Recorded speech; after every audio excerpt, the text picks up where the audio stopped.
কাউকে নামাজের আহ্বান জানালে সে যদি ভুল বুঝে বলে জ্ঞান দিও না, সেক্ষেত্রে আমার করণীয় কি? এটা হলো আমাদের দেশের সমস্যা। কাউকে ভালো কিছু বললে কি বলে? জ্ঞান দিতে এসো না। মানে আমার এত জ্ঞান উপচে পড়তেছে, তোমার জ্ঞান রাখার জায়গা আর নাই। ভাবটা এরকম না?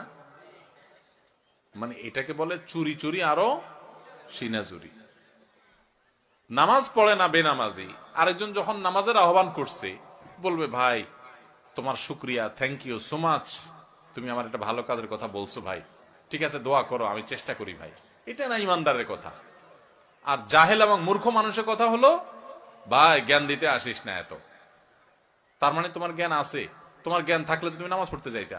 তুমি যে অজ্ঞানী, তুমি যে মূর্খ, এটা তো তুমি প্রমাণ করছো তোমার কর্ম দ্বারা। আর যদি বলো না নামাজ পড়তে হবে, এটা আমি জানি, তো যাই না শুনেও যদি নামাজ না পড়ো তো তোমার মুগুর তো ডবল পড়বে কিয়ামতের ময়দানে।